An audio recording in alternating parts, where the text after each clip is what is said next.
वर्ण प्रणाली, हिंदू योग्यता आधारित व्यवस्था। कोई मिथक नहीं, आपका स्वागत है हिंदू इन्फोपीडिया में, जहां हम सनातन धर्म के विज्ञान, इतिहास और आध्यात्मिक ज्ञान को प्रस्तुत करते हैं। आज हम उस अवधारणा की ओर लौटते हैं जिसे सदियों से गलत समझा गया है। दुनिया इसे जाति कहती है, परंतु हिंदू दर्शन में यह वर्ण कहलाता था, जो जन्म नहीं बल्कि गुण और कर्म पर आधारित था। तिरुमला के पत्थर से बने शिखर हों या कोणार्क का सौर समायोजन, प्राचीन भारत की नींव कोई ऊंच नीच नहीं बल्कि कार्य आधारित समरसता थी। आइए जानें कि वर्ण प्रणाली मिथक नहीं बल्कि योग्यता आधारित एक सामाजिक व्यवस्था थी। ऋग्वेद का पुरुष सूक्त समाज की प्रतीकात्मक रचना प्रस्तुत करता है, ब्राह्मण मुख, शूद्र चरण। पर यह कभी भी श्रेष्ठता की बात नहीं थी।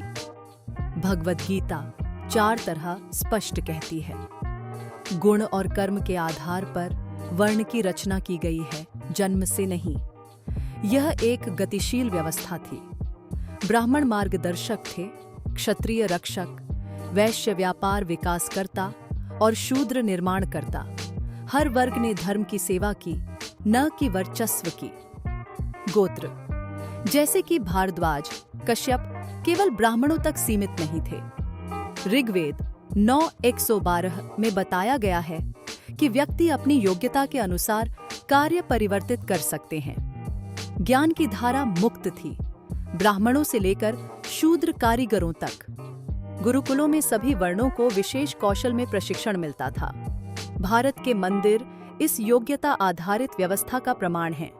कैलास का एकाश्म मंदिर, कोणार्क के सूर्य रथ जैसे चक्र और तिरुमला की विशाल पत्थर संरचनाएं सब शिल्पशास्त्र के अनुसार निर्मित थे। विश्वकर्मा, जिन्हें शूद्र माना जाता है, देवताओं के वास्तुशिल्पी के रूप में पूजित हैं। यहाँ मन और श्रम एक साथ काम करते थे, जाति से नहीं बल्कि धर्म से संचालित होकर। यूरोप के गिल्ड्स से बहुत पहले भारत में सिरपे, स्थापति और पेरुंथचन जैसे कारीगर थे। यूनानी विचार करते थे, हिंदू कारीगर ग्रहों की गणना करते और पत्थर काटते थे, मिलीमीटर तक सटीकता के साथ। यह एक ऐसी सभ्यता थी जो कर्म और ज्ञान का सम्मान करती थी। पश्चिम के समझने से सदियों पहले मैकॉले का 1885 का अधिनियम संस्कृत और गुरुकुल प्रणाली का उपहास करता था। 1871 की जनगणना ने वर्ण की गतिशीलता को जड़ बना दिया। जाति के नाम पर जो शूद्र मंदिरों के दाता और मूर्तिकार थे, उन्हें निम्न कहा गया, परंतु ऋग्वेद 1:21 तथा पौस्तिका 117:21 शूद्र कवियों की प्रशंसा करता है और महाभारत में विदुर, एक शूद्र, राजाओं को परामर्श देते हैं।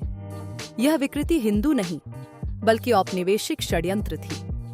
बृहदीश्वर मंदिर जैसे स्थलों से प्राप्त शिलालेख सच्चाई बताते हैं। शूद्र शिल्पी महान वास्तुकार थे।